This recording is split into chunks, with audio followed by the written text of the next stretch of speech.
Hey there, Dr. Neil here. In the last two videos, I've talked about the benefits of getting good sleep and the negative effects of not getting good sleep. But in this one, I want to talk to you about a few things you can do, some practical steps you can take to getting a better sleep.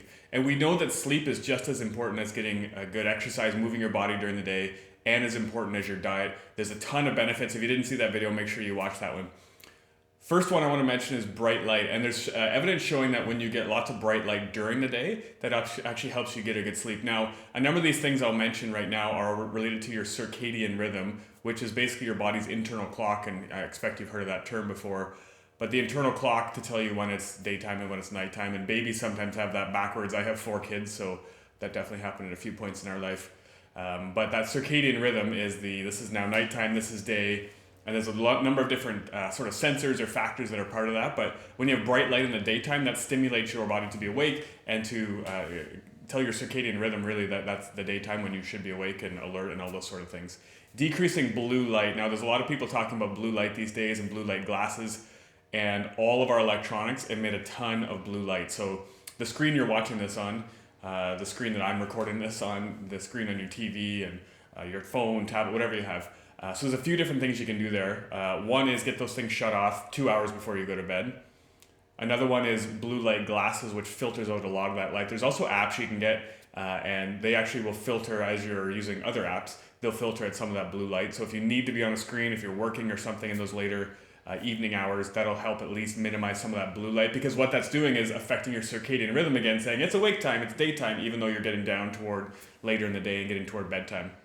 Another one's important, and this is not a surprise, is caffeine. Having caffeine later in the day. There's research showing that caffeine stays in your blood for 6 to 8 hours after you consume it, and not a surprise that affects your sleep. Getting to sleep, but then also staying asleep. Napping during the day. So there's a ton of benefit in a power nap. I've seen a couple different numbers. They seem to all be under 30 minutes. I've seen 15 and 20 minutes, but definitely less than that 30-minute time window. If you're doing more than that, again, that's affecting your circadian rhythm. And if they're irregular too, that's another important one. Sometimes a morning or sometimes later on.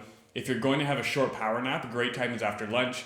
I don't get to do that on a regular basis, but I do here and there, and it's fantastic. It's 10, 15, maybe 20 minutes.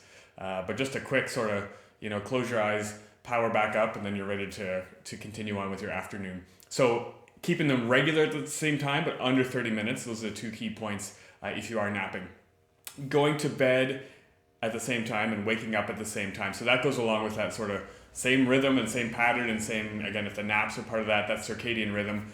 Consistently, whether your week, Monday to Friday is different than your Saturday, Sunday, keeping them fairly close to each other helps your body know that like this is our regular wake up time, this is our regular go to sleep time, and contributes to a healthy circadian rhythm. Now, of course, alcohol and food are going to be in this conversation too. When you have alcohol shortly before bed, it can disrupt your sleep patterns. It also affects the release of growth hormone, which is really important in your body, healing and repairing if there's inflammation or any damage or injury from the day. The sleep patterns are directly affected by alcohol. The other big one, of course, is meals and carbs, and a big meal not long before you go to bed. Definitely avoid those. There's a few things that you can have or snacks that are beneficial.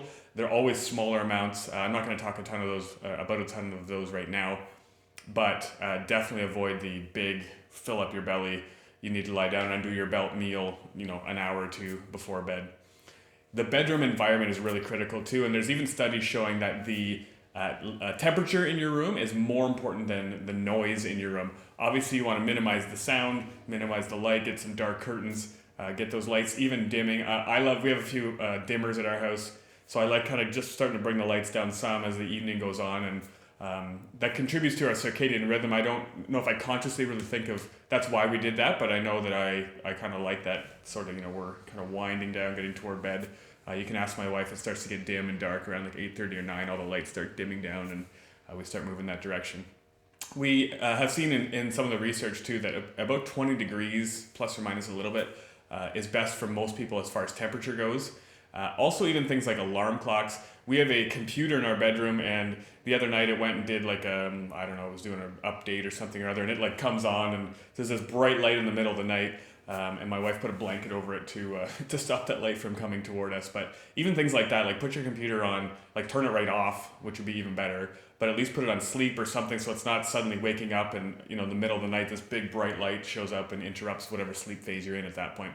So there's a handful of helpful tips, strategies for if you are not getting a great sleep. Here's a few things you can do, and maybe not try all of them, but a couple of them at a time to see what has the most effect for you. I'm going to do another video on sleep, so make sure you subscribe. There's a button down there somewhere over here, I think. But there's a button there you can subscribe and check out the next video I talk about with sleep.